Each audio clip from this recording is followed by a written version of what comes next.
I predict that in 2043 Australia will be a large metropolitan nation, which is to say we'll have a much larger population.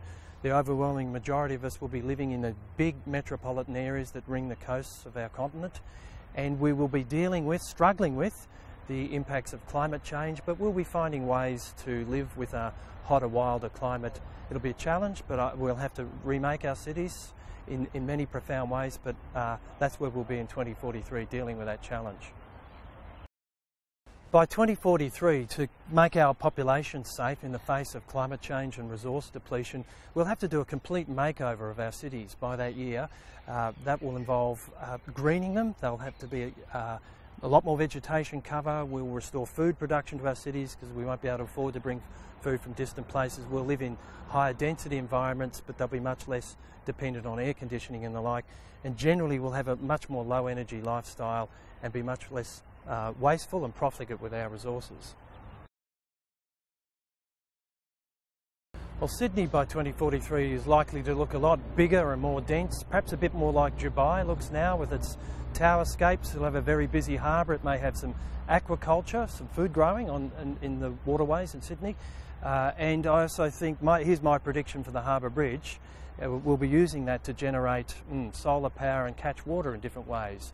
It may be possible to have some very large scoops, for example, to collect water off the Harbour Bridge, or to surface it in some material that will allow us to generate solar power from that Harbour Bridge. So it'll look quite different.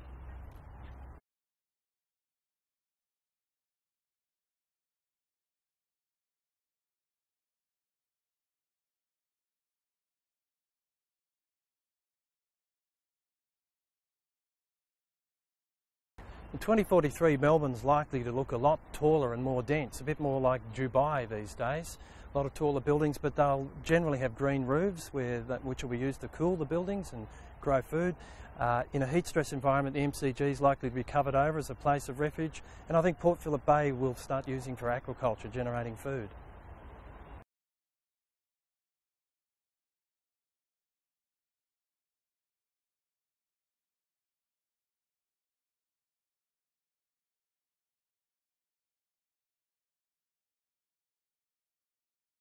In 2043, Brisbane's likely to look a lot taller and more dense. It'll have more towerscapes, but a lot of those tall buildings will be covered with green roofs, which is vegetation to cool the buildings, but also to generate food. There will also be the famous road tunnels that are there now, I predict will be used as refuges in times of heat stress, and the river will have a lot more criss-crossings, pedestrian bridges and the like to improve connectivity throughout the whole of Brisbane.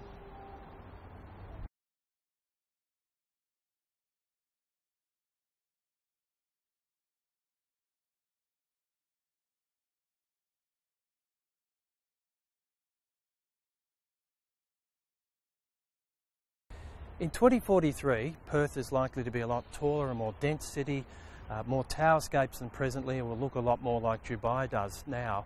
A lot of those buildings, though, will have green roofs, that is, say, vegetation to cool them and to generate food in some instances. But the big prediction for Perth is it'll be a water-constrained city. So you'll see through Perth a lot more efforts in the built environment to collect water and use it in very careful ways through recycling. And that'll be in buildings and parklands throughout the city.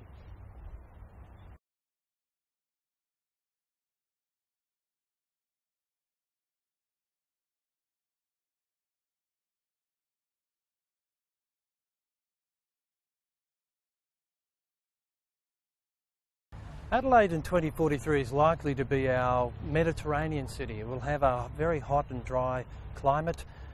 It'll be quite heat constrained in some ways, and there'll be pressure on its water supply. But I predict that the city itself will make the transition very well. It'll lose things like some of its European trees that it's traditionally valued, and there'll be a lot more native vegetation. But there'll be a lot more effort to catch and use water sensibly and sustainably through the built environment and through its parklands.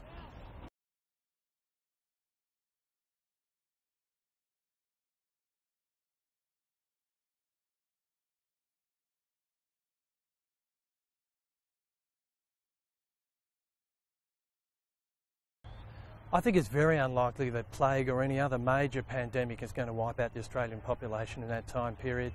What I do think, though, we need to be thoughtful about, and the threat to our population health, is the impacts of climate change, which is going to include heat stress events and also wild weather and major storms. And they will unfortunately have the capacity to cause death and injury, and that's going to be one of the major challenges we have in managing our cities safely. 12 Monkeys on Syfy envisages a world in which there's been a major population loss through pandemic, and in which the survivors are trying to solve the problem, if you like, through technology. That's where I think it does have some relevance to where we're really going by 2043. We're going to have major shifts with climate change. We're going to be a lot more stress, population stress and threats to health. And technology, the use of technology, is going to be one of the major ways in which we make ourselves safe, but also solve the problem of climate change.